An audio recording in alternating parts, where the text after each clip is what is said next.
If you are a voice actor and you would like to voice a character in a lore video, we opened a special chat on our Discord where you can leave your auditions. I prefer champion or character impression so I know what I'm working with.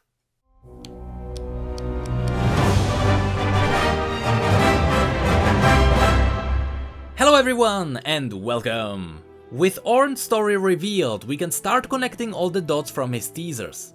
In this video, we will dig deeper into who Ornn even is, what are his real powers, and possibly what are his goals. Let's first look at all the confirmed things. Ornn is a demigod.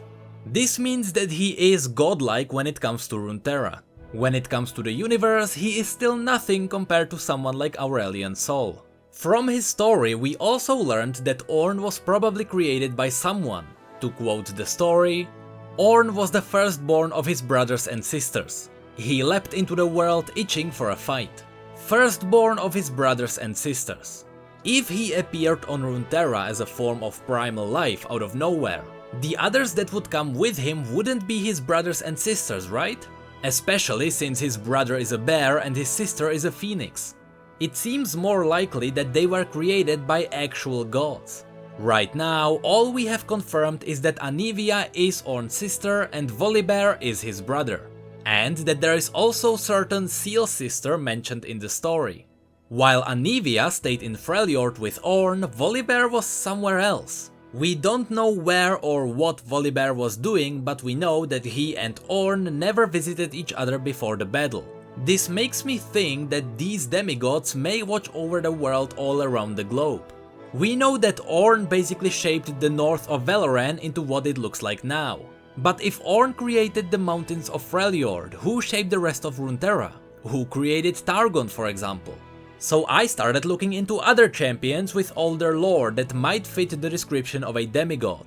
So far I got this. Ornn is the shaper of Freljord. Anivia is the protector of Freljord. Volibear is a bit sketchy. Originally I thought he might be from the Great Barrier, where Targon is. But the Ursine are also from the Freljord, so Volibear might be a warrior god of the Freljord. And then we have the Seal sister looking over the seas and oceans. I don't think she is the Great Kraken, also known as Ilawi's god. But then I noticed there are two more characters in League of Legends that might become demigods as well. If Volibear has no connection to the Great Barrier, then Alistar does. His lore is very old, so he could easily be brought in. He is from the Great Barrier and he is an animal-shaped creature. Alistar may as well be the one who shaped the mountains that split Valoran. And then there is the other creature, which I believe is more likely to be a real demigod. Rammus. His lore is not old anymore. He was updated together with all the other Shuriman stories. And yet he still fits into the demigod story. No one really knows where Rammus came from, but there seem to be proofs that he existed in times before Ascension. Let me quote a bit from his story. Some believe Rammus is an ascended being, an ancient god amongst men who rose to Shurima's aid as an armored guardian in its times of need. Superstitious folk swear he is a harbinger of change, appearing when the land is on the verge of a great shift in power. Others speculate he is the last of a dying species that roamed the land before the Rune War sundered the desert with the uncontrolled magic. With so many rumors of great power, magic and mystery surrounding him, Rammus compels many Shurimans to seek his wisdom. Soothsayers, priests and deranged lunatics alike claim to know where Rammus dwells. But the Armadillo has proved elusive. Despite this, proofs of his presence predates living memory, with crumbling mosaics depicting his image on the most ancient walls of Shuriman ruins. His likeliness adorns colossal stone monuments made in the early days of Ascension, leading some to believe he is no less than an immortal demigod. Skeptics often point to a simpler explanation, that Rammus is just one of many such creatures. It is said that he appears only to worthy pilgrims in great need of his aid, and those blessed by his presence experience great turning points. This description reminds me of Ornn heavily. Ornn also didn't want to help anyone unless something major was happening, like the Watchers enslaving all the Iceborn. Rammus may as well be the shifter of sands. He might be the one who created the desert simply by rolling around. This might sound stupid, but this is how physics work. By rolling around with his spikes, it is possible that he turned all the stones to dust. But that's all we know about all the other demigods. We also have the Shuriman Ascended and the Targon Ascended, who are also considered demigods, but those are in a different category. Now let's focus on one more mysterious thing from Ornn's story. His special trident and spade. He threw the trident into the Great Sea in the east, where it is believed that a king picked it up and used it to rule his kingdom. Everyone keeps saying that Fizz picked it up, but the story says that a Mer-King took it. Mer-King as in mermaid. And I believe Nami's people fit the description a bit better.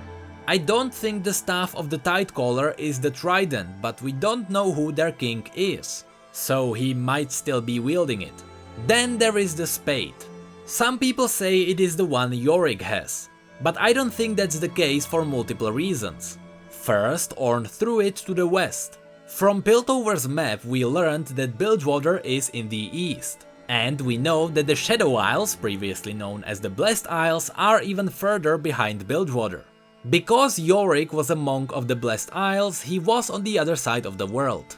The second reason is something I had to get confirmed.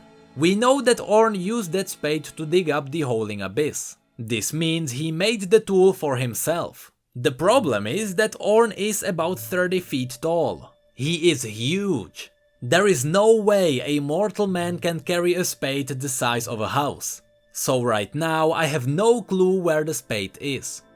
The last thing I wanted to talk about in this video are Ornn's interactions in game and all the small details we know about him. Let's start with the bridge. We know that Ornn built the bridge over the Howling Abyss, the one we are using to play Aram. But did you notice that the story explains why it is in ruins? In the story, Ornn said that magic will always make sturdy things weaker. And that is exactly what happened when Lysandra enchanted the bridge to seal the Watchers below.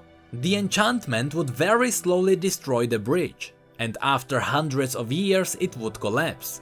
And after it collapses, the seal is destroyed and the Watchers will roam Runeterra again. Something that is shown both in-game and in the story is that Ornn likes to grumble when annoyed. Something you should know about me.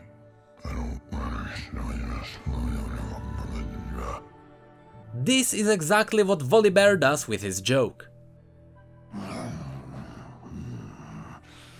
I suppose you're expecting some unbearable pun. Buy a joke book and a clown. Ornn now also has a special quote when moving inside his base. One of his quotes is Noxian granite. Respectable choice. This surprised me because we now know the material used to build the in-game base.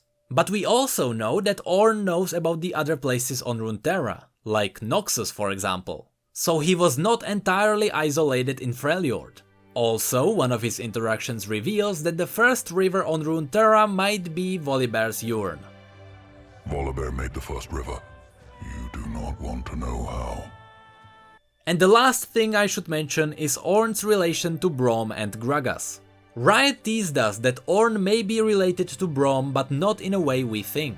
That one was revealed in his story. Ornn was indeed the one who created the door to the legendary Troll Vault. The same door Braum later picks up. Gragas, however, wasn't even mentioned in the story. That's because Gragas was most likely one of the people who challenged Ornn to a drinking contest. The story said that Ornn was never beaten, so we know that Gragas unfortunately lost. Give me the ale and no one gets hurt. But that's all we know, and that's all I wanted to talk about in this video. I am so happy that Ornn revealed more about this world, because he served as a missing link, more than the actual missing link. Although, now that I think about it, Gnar saw the Watchers, as was revealed in his teaser, and he is not dressed for freezing climates. I just realized that Gnar teased us the whole time. We could have known that there was no snow because Gnar is not wearing fur, even though he has fur. But that's it for this video. If you enjoyed it, feel free to leave a like below and subscribe for more lore. You can also follow us on Twitter, Facebook and Discord if you'd like to chat. And with that, thank you all so much for being here and for your support, you know I really appreciate it. And as always, thank you, come again.